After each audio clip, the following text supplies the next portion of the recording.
All right. Give me some of this immunity.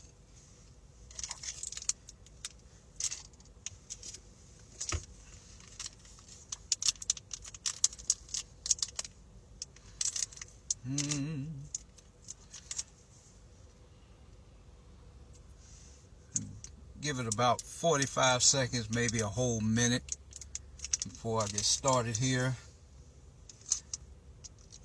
Get my immunity ready to go. I love this stuff.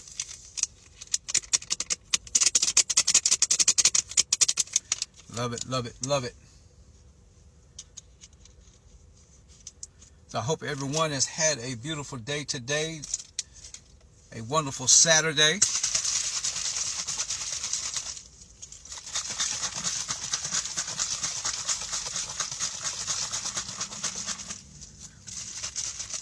Now, I've rested today.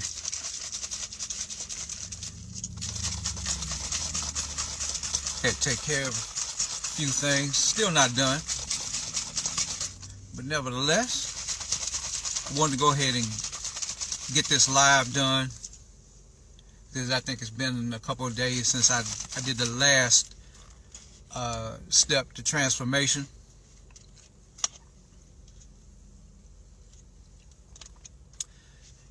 Give it about 10 more seconds and then I'm going to go ahead and get going. It's been a pretty good day weather-wise here in North Carolina. Just cold. But it's still not too bad. So it's not raining or anything like that. Well, look, I want to go ahead and get started. Doing these Driver's Seat Chronicles, I have been covering the 5 steps to transformation. And anyone who has been following me, as a matter of fact, my name is Bobby Patterson, otherwise known as Bobby P. And people have been watching me over, I guess, the last year, just watching me go through my process as far as transformation is concerned. And there are some things that I have learned over the years. Whenever you're going through a weight loss transformation or a wellness transformation. And I just want to drop some nuggets. I'm doing it in 5 parts as far as the 5 steps to transformation. And I'm basically sharing information with you that was shared with me from a gentleman by the name of Ken Canyon. He was a contestant on The Biggest Loser, and I happened to have a relationship with him. I had an opportunity to speak with him over the years several times, and he has shared some very valuable information. So when I got into full swing as far as my transformation is concerned, these were some of the foundational nuggets that I used and kept in mind while going through my process. And as a matter of fact, I'm not done. I'm still going through my transformation, but I'm losing right at 140 pounds. So that's where I am right now. All right. Now, real quick, in the 5 steps to transformation, today we're going to cover number 4. But before I get into that 4th nugget and that 4th step of transformation, we're going to go over real quick the first 3. Now, the first one was, have a C moment, a significant emotional event.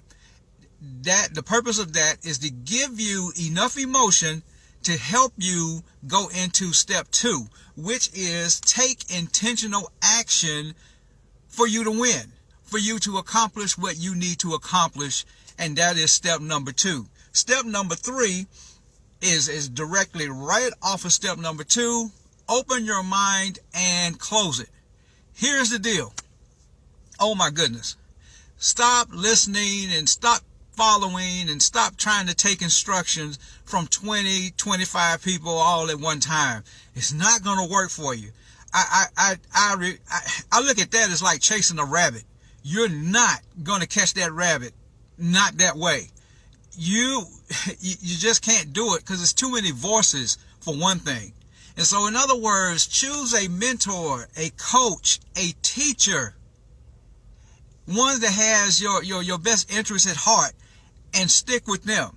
Now there's a saying that goes like this: when the student is ready, the teacher will appear. I would like to be that teacher for you. Now, that's going to lead into step number 4, which is create a plan based on your life. Because what happens a lot of times when we go through this journey, this process, and especially in the age of social media, it is very, very easy to get caught up into what somebody else's process is and how much they're progressing.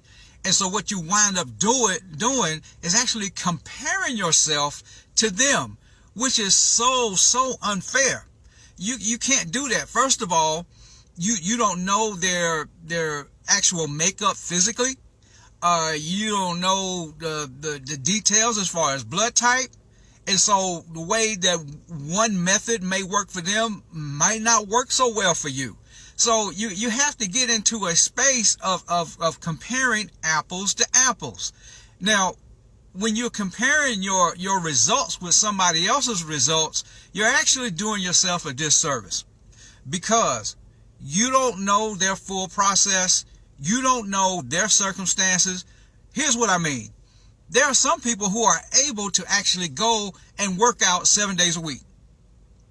But what if you have children? What if you have the type of lifestyle that almost virtually makes that impossible for you to do? And then when you don't get the results that they're getting at the pace that they're getting their results, then what you wind up doing is getting discouraged. And the next thing you know, you literally quit your race. And you're doing yourself a disservice when you do that. Everybody has their own individual process. Everyone has their own individual story, and you have to appreciate and embrace your story, because can't nobody live your story like you. Okay? Now, here's another key. Whenever you start drifting off and going into somebody else's process, you lose appreciation for your own. So what we wind up doing is developing a very, very imbalanced relationship with somebody else's results, instead of falling in love with your own process. Your victory is going to lie within your own process. I hope you hear me when I say that. Your victory is going to lie within your own process, not somebody else's results. And if you notice, I didn't even say your own results, because in order for you to get your results, you're going to have to be consistent in doing something. So that's why it is very, very important to create a plan that's based on your life. So especially when you're first starting out, if you're only able to get to the gym or actually work out twice a week, do that. That's for you right now. It's the issue of you actually starting and being consistent and doing it 2 times a week right now. And if that's all that you can do for right now, that is a win. Why? Because you're being consistent. I have a saying when it comes to consistency. In order for you to be consistent, you have got to be committed. And in order for you to be committed, you have got to be submitted to your process. If you're not fully submitted to your process, you're going to fail. That is guaranteed. Somewhere along the way, you're going to fall off, because you're going to get discouraged, because you're going to look at everybody else's results, because somebody may have lost 10 pounds in 1 week and you only lost 3, and somehow or another in your mind, you feel as if you're failing. No, this is your race. This is your journey. Can't nobody walk this out better than you. You have to keep that in mind. That's why it's important to create a plan based upon your life. Because whenever you start creating these habits that is working for you, if you're only able to work out 2 to 3 times a week starting out, do that. Just be consistent with it. If somehow or another, you're able to eat a certain way, 5 times out of the week as far as your timing is concerned, do that, but develop consistency. That is the whole key. Because if you're trying to compare yourself to somebody else in their particular process, that's so unfair to you. Because once again, you don't know their story. You don't know their makeup. You don't know what is actually working for them. So don't put yourself in that trap. I'm telling you, don't do it. As for myself, I could not allow myself to look at anybody else. And, Ken Canyon was somebody who has had tremendous success, and it's real easy to look at him and say, man, I wanted to lose weight like him. But then I had to remember, hold on, Bobby, you got some things going on that Ken doesn't. I was diagnosed with multiple sclerosis back in 2006. I also have trigeminal neuralgia, which I was diagnosed with back in 2010. Those two issues alone can derail a whole lot of things. So here's why I say you have to create a plan that's based on your life. I had to do that. I had to create a plan that was specifically based on my life, because me going inside the gym and doing all that heavy lifting like I once did when I was in my 20s and when I was younger, I can't do that now.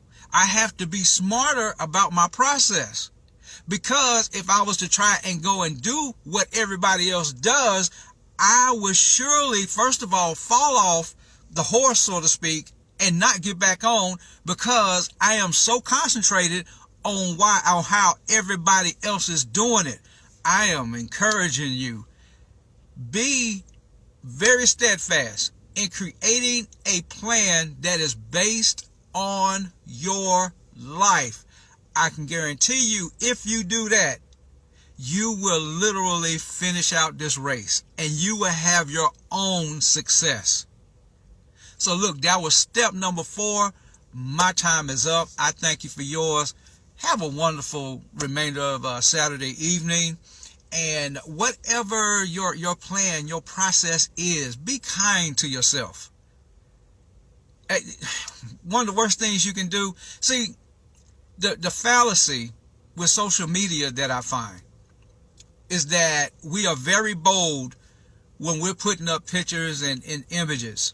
But the real battle is when you get on social media, you put that phone down, you walk away from your computer, and you go and you lay your head down on that pillow, and you are left with you. Because you are in literal competition with yourself. So if you're going to compare yourself to anybody, compare yourself to you. What do I mean by that? And I'll finish. If this week you was in the gym for 2 days, but then next week you only made it but once because you just got lazy and just didn't feel like going, well, there's the comparison. You compare you to you so you can correct that action, because if you compare yourself to somebody else, you can't change what they're doing, and because you're trying to do what they do, you're not going to make it, because you are literally looking at yourself through the lens of somebody else's process. Don't do it. You will fail. Take it from somebody that had learned these lessons very early on, in the early days, before I met a Ken Canyon or anybody else who had had success. I am telling you that you have to embrace and create a plan that's based on your life. That's how you're going to make it. All this other stuff is extra. If you don't get it straight up here and in here, it's only a matter of time before you actually fall off. And you can't be successful if you can't be consistent. And if you're not committed, then you can't be submitted to your own process. This is a journey. When people look at me, and this is real important, I want you to get this. When you see those of us who are going through our journey and we're losing the weight and we're making these tremendous transformations, I want you to understand something. There's more to it than actually losing weight. I tell people all the time that what you see on the outside is a literal result of the work that has taken place on the inside. This is a journey as to which that goal, whatever that is the reward, because the real work is on the inside. I've lost 140 pounds, but I can guarantee you that there has been so much more work done on the inside, and it's just reflecting out. So embrace your process. Create a plan that is based on your life and become very, very, very consistent in doing that. And the reason why you can be consistent is because you're committed and submitted to your own process. Look, my time is up. I thank you for yours. And I want to leave you with this. I love each and every one of you, and there's absolutely nothing you can do about it. All right, you all be blessed, and until next time, stay strong.